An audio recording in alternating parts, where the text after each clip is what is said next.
We're here to present and to dedicate this space to my friend, World War II RAF pilot, Flight Lieutenant Richard E. Boyd, Distinguished Flying Cross. I'll tell you a little bit about that.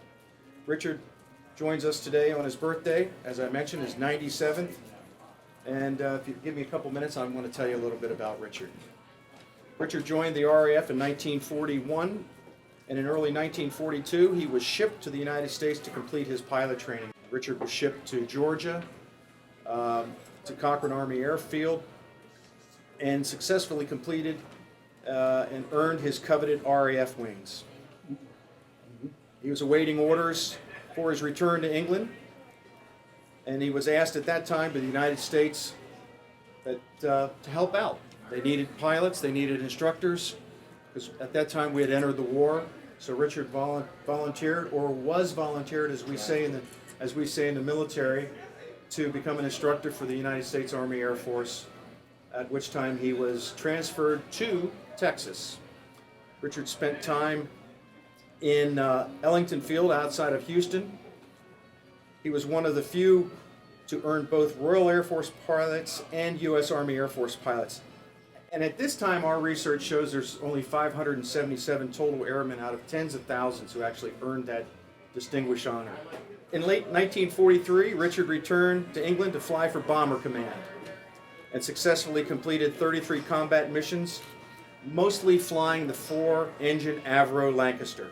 For his service, Richard was awarded the Royal Air Force Distinguished Flying Cross, which is earned for an act of valor, courage, and devotion to duty performed while flying in active operations against the enemy.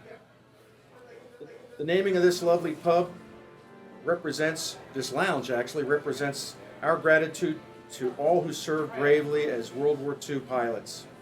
The works in this display are intended to help us remember and honor these aviators who risked so much, and to remind future generations that the world is a better place because of their courage.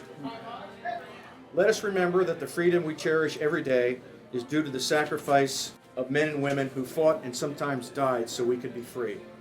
The world would have been a very, very different place if it wasn't for people like yourself and indeed our American colleagues that fought World War II. As my role in the British Embassy, it's a great pleasure to live and work in this country.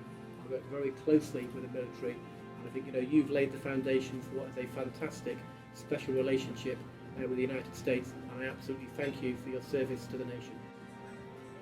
All I can say is that I was very pleased. I always wanted to fly, and of course when I walked into the recruiting center and said I want to be an aircrew, I never anticipated getting to America, being an instructor and all the rest of it.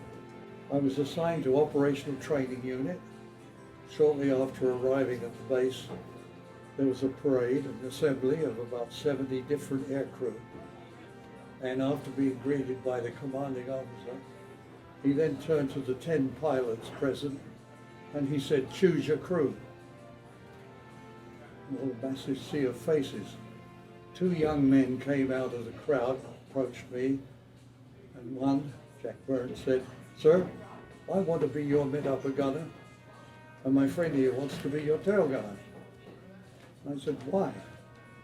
"Well, sir," he said, "we checked all the flying hours of all the pilots present, and you have more time than anybody, so we want to fly with you." So I think with 2 young men like that, I very quickly assembled a very good crew. And the crew worked very well right through the whole period.